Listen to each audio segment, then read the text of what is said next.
Thank you for tuning in to another episode of Locked On Bulls. In today's episode, we'll give an update on Lonzo Ball. Zach LaVine apparently took no other meetings with teams because he felt it would be disrespectful to Chicago. And then we'll lastly talk about a study, I should say, that says Bulls fans are the second happiest in the league.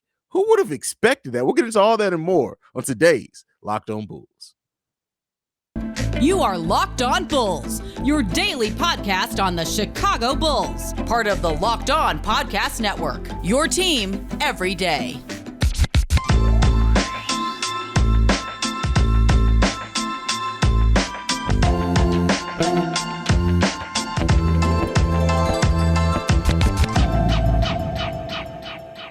Welcome to another episode of Locked On Bulls, a member of the Locked On Podcast Network, where it's your team every day. That's Pat the Designer, host and creator of the Windy City Breeze. I'm Haize, host and creator of Chicago Bulls Central, where I cover the Bulls every day.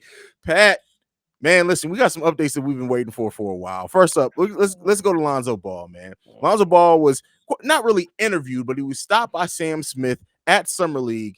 And Lonzo's direct quote was he did not want to detract from the players at Summer League. When he was asked about if he would be ready by the start of the season, he then smiled and walked off. Listen, that is the best update that could have. It's better than LeVar. It's better than Billy Donovan, because if Lonzo smiled and just walked away, that tells me everything that I need to know, bro. That was it for you. That was the way to get. It told me nothing. It told me he got teeth in his mouth still. Shout out to him. Also, it's kind of telling me, is it just me or is Summer League telling me that Muggs don't like Sam Smith no more? Sam seemed like he is like the hated reporter in the room right now. It's weird out here, bro. Yeah, I don't know what he did growing up. Like, Sam Smith was it, bro. Sam Smith said it, reported it. That's it. You take that as gospel. You don't question it. You don't need to research it anymore. Yeah. And you know what? It really must just be the younger, newer generation of Bulls fans that just maybe don't have that same reverence that me and you have for Sam Smith, which is understandable. Every generation has their one. But who are they looking towards? Joe Cowley? I know they're not. It must be Casey John. It's Casey. It's KC for sure. Yeah. But Sam be asking some questions that be deserving some of the answers. I ain't gonna lie. I mean, yeah, you saw what Dalen Terry said to him. He asked a question, and Dalen. I like the way the Rook handled him, because it was like, hey man, listen. Even in Zach's presser today, Sam be asking some questions. But I don't think like you just see the players just be like, yeah, whatever, Sam, man, I got you. But no, I don't think that the update. I don't think either update really told us anything, right? Like the Lonzo Ball smile and walk away. Sure, it tells us that like there's a possibility that he feels good about being ready for the season. It doesn't tell us when the Bulls are going to release him. Doesn't tell us if the Bulls are going to okay him to play. Because at this point, right, like you've waited this long. Now you're talking about the Bulls training staff might be like, hey, brother, look, sit out the first 20 games because we need you at the end of the season. Bro, you got to stop. Well, I don't know where you coming with some of the stuff you come up with, bro. Literally, you acting super light skinned. How do you get that they're going to tell him to sit 20 games? Bro? Where are you pulling that from? Hey, listen. I'm just saying my point of the example is that the Bulls training staff and the Bulls in a whole are going to prioritize Lonzo Ball being there in the playoffs over the beginning of the season. I'm not saying he's going to sit 20 games, but what I'm saying is they're going to be extremely cautious with him at this point because he's been out for over a year for a surgery that was supposed to take 6 to 8 weeks. Over a year, bro. Not over a year. Come on, with the exagerations, brother. Come on, my light-skinned brother. 9 months by the time the season starts? I mean, but that's the thing. But you can't count those months because technically we don't know what he's doing, what he's ramping up. It could be that they're just not releasing it right now because they don't want to get ahead of themselves. I'm not necessarily saying that you take that smirk and walk away as a surefire thing that Lonzo's going to be ready to go. It's just the best update that we've gotten since he's went down. He's been quiet about it. You heard that he was the one who was really pushing to come back and try to be back by the playoffs. So the fact that if he smiled and walked away, it just gives a positive vibe, positive atmosphere around it. But we'll see. Are they going to be cautious with him? Yeah, they absolutely should be, because a bone bruise, as I've said before on the show, if that goes left, we're talking about the end of a career. We're not just talking about being out for a year. But I think that for him to be in that, and the fact that we're seeing him around a little bit. When you remember when Lonzo first got hurt, we weren't seeing Lonzo popped up at a photo day with his leg looking smaller than the other, and nobody had seen him in a month. So the fact that he's popping up, he's being in public a little bit more. I think all those things point to at least he's on track for that. We'll see if when he actually gets cleared. They'll announce it when he's officially cleared. Oh, but it seems like he's on track. And even, kind of even Billy Donovan's update, right? He gave the update during the middle of massacre interview that we had to watch. And it wasn't really an update, like it's hopeful, right? He's like, he's moving in the right direction. He was moving in the right direction during the season. Then every time it got to a certain point, we had to go backwards. So that's my thing, right? Like, show me. That's all I say. It's the same thing that it was with the Bulls last season. I keep hearing all this. He's going to be fine. He's going to be good to go. He's going to show me. Because you smiling and walking away, you sitting there looking like, I get if we want to be optimistic and rah-rah about it, but this man been out on a surgery that was supposed to take 6 to 8 weeks. Now they being mad cautious about it. And we kept hearing he's going to be ready. He's going to be good to go. We're just taking it day by day. We're taking our time. We could have played the NBA finals and won a championship, and Lonzo Ball couldn't have played. Well, we wouldn't have been playing in the finals without Lonzo Ball. I'm just saying, like, we could have made it all the way there. Like, the start of the season to me is still not out of the realm of possibility that we won't see him because, like you said, it is a bone bruise. They got to be mad cautious with this. And it's a situation where the beginning of the season, let's be real, it's exciting, it's fun. Beginning of the season do not matter. The first 28 games of the NBA season, teams are still trying to figure it out. Boston made the NBA finals and they sucked the first 35 games. But I would say that makes it actually more important because you want to try to work out those. If you're, it's not like you're introducing a role player back. Introducing Lonzo Ball back, you want to do that as early in the season as possible. Again, health being the first priority because that is going to help you. Like he is such a dynamic player that if you introduce him later in, you're talking about everybody changing their play styles and in a little bit of a different way. To get everybody ramped up the most, you do want Lonzo Ball there as early as possible because that's going to get you into your primary form that you can get into later in the season, in my opinion, at least. I think that not to say, yes, it does help to have him there in the beginning, right? Because then by the time you're rolling, everything's already humming, you would hope, right? Like, and the Bulls kind of did the opposite. Everything was humming right out the gate. And then by the end of the season, nobody was there for it to go. So there is something to say to that. Absolutely. But I think the thing is, right, like Lonzo's style of game and how he's able to integrate into an offense, like if he takes more of a backseat and then kind of works his way in heavily, I could see that working for Lonzo and the Bulls. If Lonzo Ball comes in and immediately is like, all right, y'all get to y'all spots and I'm going to get you the ball, I can see that working for the Bulls. It's really kind of about how Billy Donovan's going to use Lonzo Ball to integrate him back in there. That's going to make the biggest difference on how long it takes for him to work his way back in. Yeah, for sure. But hey, listen, I'm glad that we're getting some type of positive. This is an episode full of positivity, man, and it is. It really is. Here's the thing that I want to ask you, right?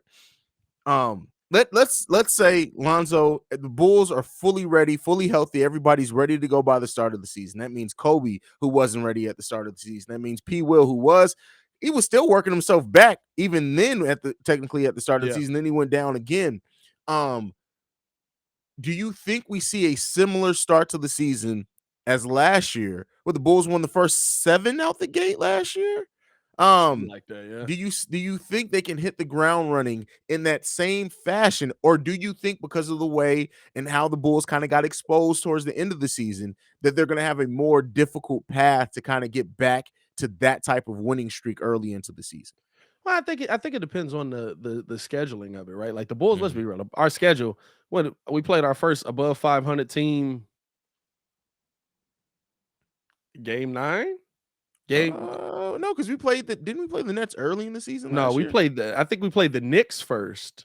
Okay. And they were still technically above 500 today, or 500 or something like that. And then I forget how, like, we didn't play a lot of those top teams real early. Well, no, we started off the season Boston.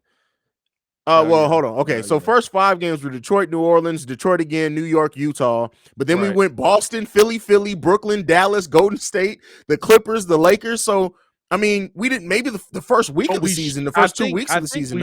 We struggled. We lost both to Philly. We beat Brooklyn, right? Yeah, we beat Brooklyn. Then we beat the Lakers, and the Lakers were one of the worst teams of basketball. So not surprising there. Yeah, but the Lakers suck. Yeah, it is what it is. So, I mean, like the Bulls, it really depends on how the schedule kind of plays out. I mean, of course, we're going to play tough teams when the Eastern Conference teams mix in there. Mhm. So, but I think you can hit the ground running if you kind of work your way in maybe a little bit slower, because you got to think, right? There's a lot of guys coming back from injury who haven't played together most of the season. So you're still like implementing stuff with these guys working together. And yeah, you kind of saw it in the playoffs, but you also didn't see any of that working together with a healthy Zach LaVine, who's going to command the ball a lot more than he did at the end of that season and in the playoffs. This is true. This is true. It's going to be interesting to see how the Bulls, and I do think that Billy Donovan is going to have to make, and I hope, let me say that. I hope he makes some adjustments to his offense to kind of utilize everybody's skill set a little bit more and growing skill set as well. So we'll see how that goes. But as of right now, positive updates with Lonzo Ball. Listen, it just feels good to get some type of positive updates. Next up, we're going to be talking about Zach LaVine and the fact that he did not even take meetings with other teams. But first, you guys know what I got to do. I got to talk to you guys about Built Bar. From the people who have been healthy and tasty comes the latest gift to your taste buds. You probably tried the amazing coconut brownie chunk Built Bar, but guess what? Your friends at Built Bar have given coconut brownie chunk the Puffs treatment. Listen, the Puffs. I just finished the Puff before we started that I got for free. You? Yeah, I got it for free. That's right. The coconut brownie chunk Built Bar flavor you love, and a deliciously chewy marshmallow covered in 100% real chocolate. It's like a fluffy cloud of coconut brownie goodness. But stop drooling and listen. They're good for you, low calorie, low sugar, high protein, and all delicious. Coconut brownie chunk puffs are only here for a limited time. Go to built.com now to make sure you don't miss out like Pat will. They're going fast because they taste amazing. All the Built Bars are made with collagen protein, which your body absorbs more efficiently and gives you a ton of health benefits. Eat something that tastes good and is good for you. The best part about Built Bar Puffs is, of course, they taste amazing, but you can enjoy them guilt-free because they're actually good for you. They are the perfect treat, perfect when you got a craving, you need to satisfy your sweet tooth, or you need a quick healthy snack. They're excellent source of protein. Delicious coconut, rich, sweet brownie, creamy marshmallow. All right, stop fantasizing. Go to built.com right now to get your box of coconut brownie chuck Built Puffs right now. And when you go there, use the promo code LOCK15 like Pat does, because he doesn't get them free, and get 15% off your order. This promo code LOCK15. All right, Pat. I see what you own. You own that book. Okay. Whole read dedicated to me, huh? Whole read, huh? Hey, man, listen. What can I say, man? You're an important part of the show. You're an important part of my life. I gotta include you in, man. When I come to Chicago in September, I'm gonna have a whole box of Built Bars for you, bro. I got you, man. I got you. I got these free. But next up, man, Zach LaVine, bro. Like, and it's so interesting. And it makes me proud of not only the city, it makes me proud for the team, because it's been a while since we had somebody speak about Chicago and the Bulls in this way. I don't think it's been since Joakim Noah and Derrick Rose, probably. Zach, who had said he was going to go through the process, everything said that he was going to take meetings, he was going to go through the process.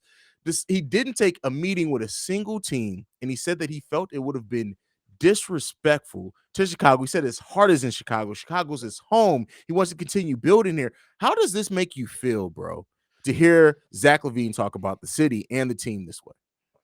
Makes me feel good that Zach LaVine wanted to be here. Makes me feel good that he wanted to be back. But moreover, it makes me feel good about where the Chicago Bulls are. In 2 off seasons, you haven't had to work. I mean, they've had to work, but you haven't had to work extremely hard to make the Chicago Bulls a desirable organization. That is a big difference from 3 years ago. Huge like, difference. We literally, like,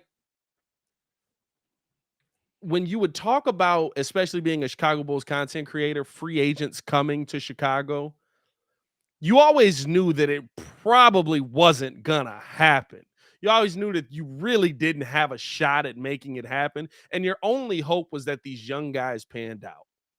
The fact that that's not the case anymore in 3 years is huge for the Chicago Bulls. And I think that it's something that the Bulls really need to take pride in, right? Like, we got DeMar DeRozan, we got Lonzo Ball, we got Zach LaVine back, who didn't take meetings with any other teams, right? And here's the thing.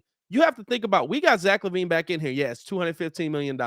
He could have been excited. Yep, I'm getting my paycheck. Zach LaVine had a chance to go to at least one team that could they have offered him the same amount of money? No, but he definitely would have had a shot to win a championship in the Dallas Mavericks if they had made their pitch that they were trying to make to him, right? We also heard Portland. He could have been out there with another superstar, right? As much as we love DeMar DeRozan, Dame Lillard, well, I don't know. I also call Dame a star, but he could have been out there with another player that could put top NBA numbers up with him and Jeremy Grant, right? So there was a lot of options there for Zach LaVine to go to, and he chose Chicago, and that's not something we're used to. So for that reason, I feel great about not only Zach LaVine being back, but also where our Chicago Bulls team is. I mean, what do you feel like this is an indication of where this Bulls team is heading as a free agency destination? The fact that you got Zach here, you paid him the highest contract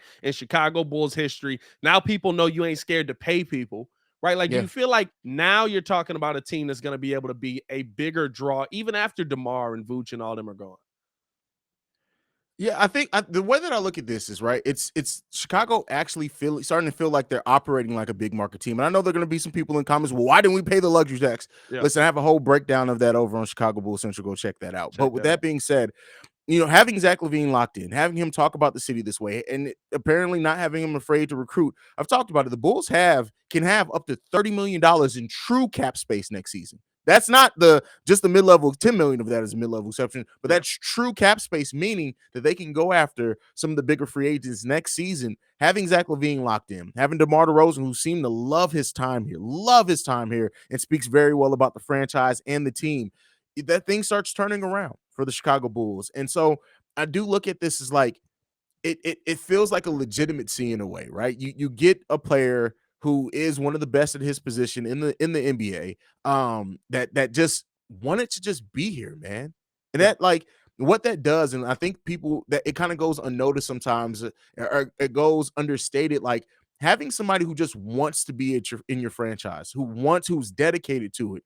It makes other free agents more, not necessarily is going to sell them completely on it, but it makes them more likely to, hey, let's take a serious look on it. On top of the fact, anybody who comes here now knows that they're at least going to be paired with Zach LaVine through his prime. He's going to be here until he's 32. This contract will put him here. That's his physical prime. He's going to be here. So I look at all of this, and like you hear him talk about Texan drumming, talking about Patrick Williams and Dalen Terry. It really does seem like, while Zach is not the verbal rah leader some people want him to be, and I understand that, but it does seem like he is taking this position of, I'm the highest paid player on this team.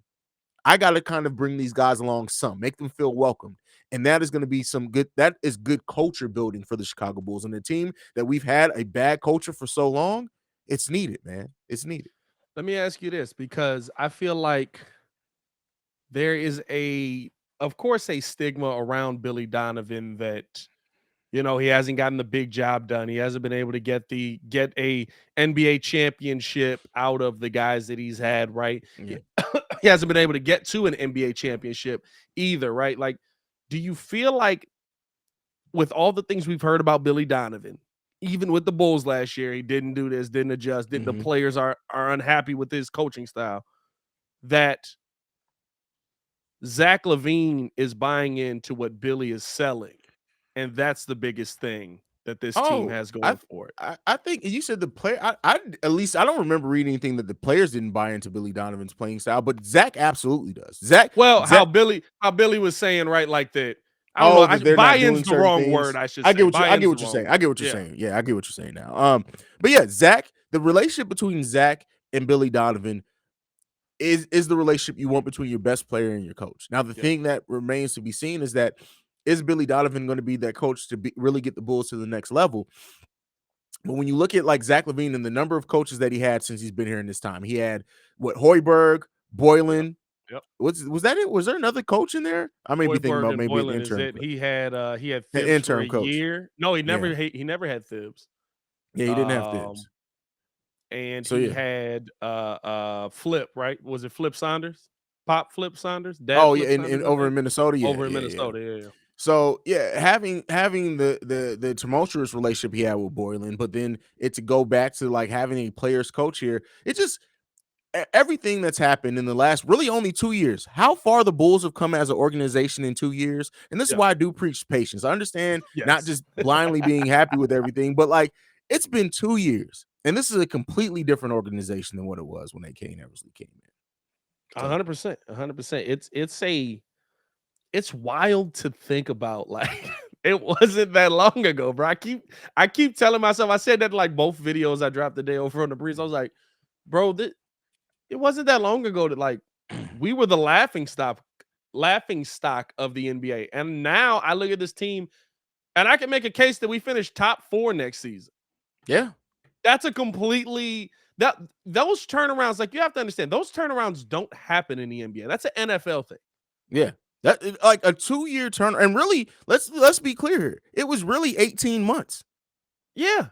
It was really 18 months. When you see right? those turnarounds, LeBron or Kevin Durant came to your team. Yeah. Yeah. You don't see those turnarounds with mid-level guys or guys that aren't making 60 or $56 million a year. Yeah.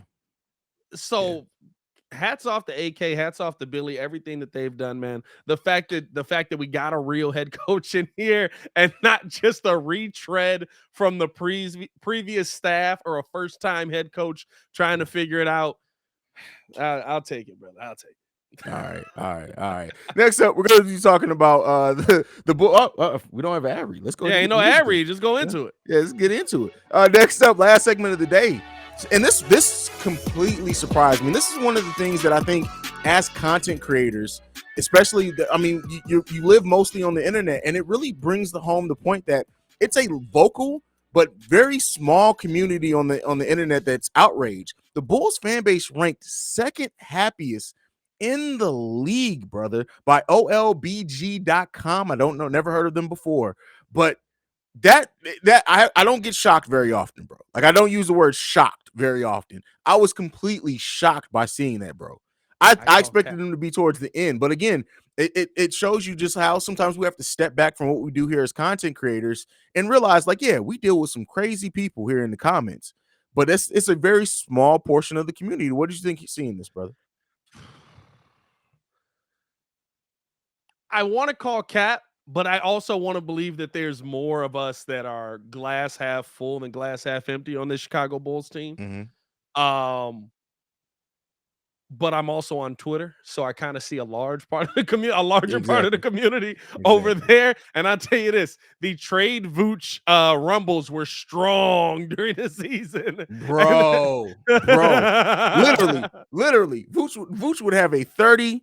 Well, I don't know if 30, but a 20 and 17 game. He has some 30-point games in that mud. At 20, and people would literally be like, you see some people completely so, oh, we got to keep Vooch, or it'd be those people, well, good, get that trade value up. Like, come on, fam.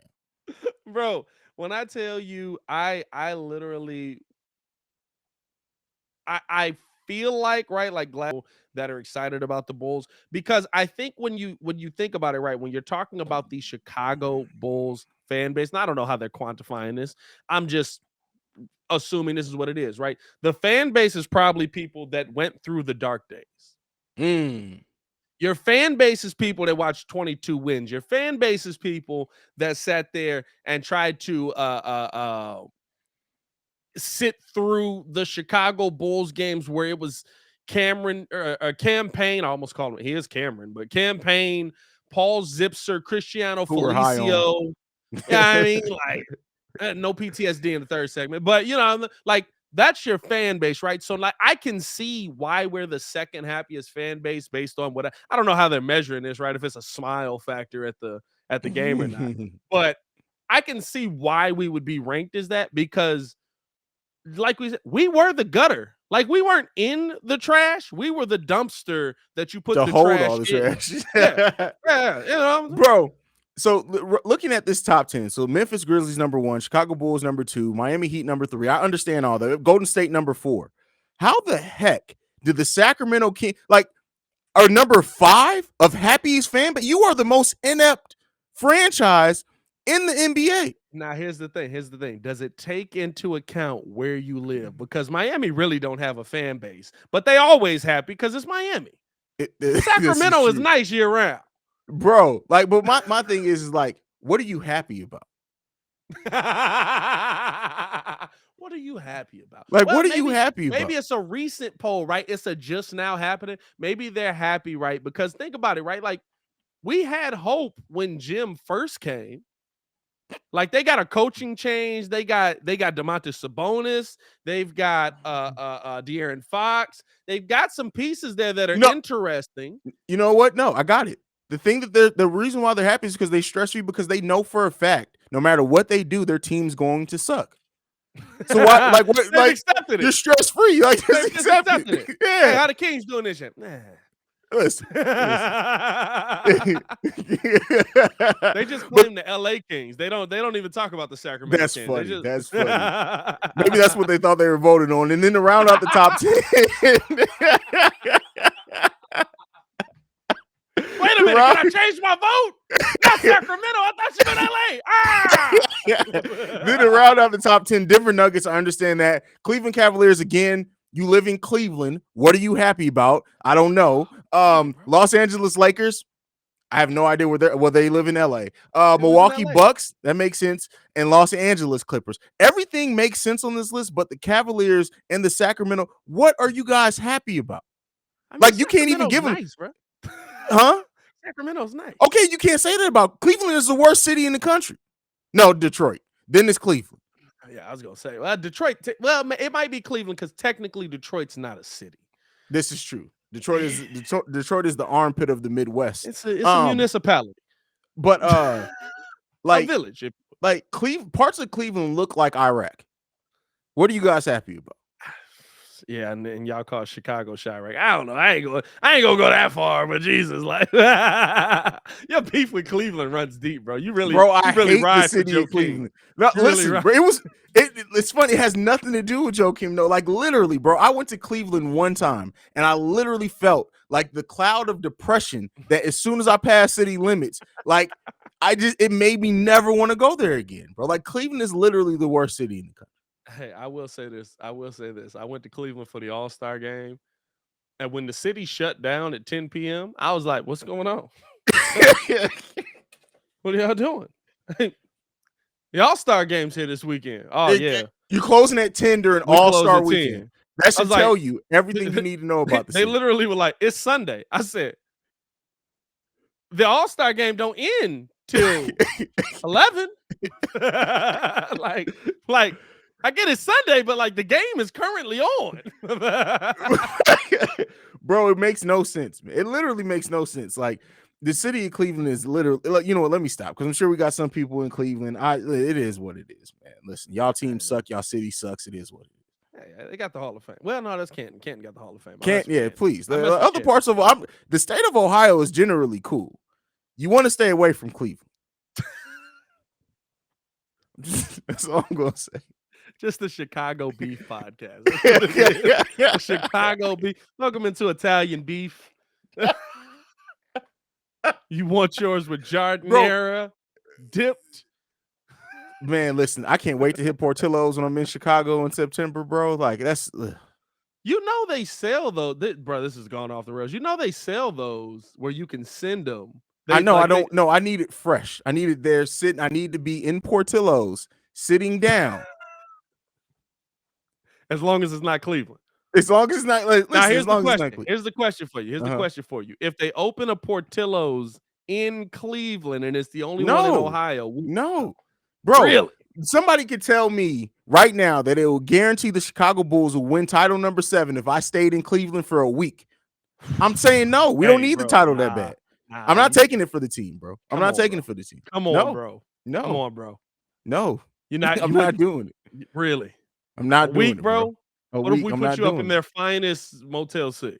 The finest Motel 6 is literally a pit of hell. I'm not doing it, bro. It's Cleveland. I'm not doing it. Hey, and there you go. You got your Joakim Noah rant from us. But Man, listen, you got anything else, man? We can go home before my Cleveland PTSD is kicking in. Oh God. Nah, man. That's it for me, man. Follow me on everything at Pat the Designer. Follow us both on everything at Locked On Bulls. We appreciate y'all for showing so much love, man. You can follow me at CEO Haize, at CEO Haize. And thank you for making Locked On Bulls your first listen every day. Now for your second listen, go and check on Locked On NBA. We're the Locked On experts. Even our very own Pat the Designer once a week are over there breaking down everything, all the latest news and developments going on around the NBA in 30 minutes or less. They can be found wherever you get your podcasts. If you listen to us, you can listen to them. But otherwise, this has been Locked On Bulls for Pat the Designer. I'm Haize, and we out. Peace out. Stay safe out there, Chicago.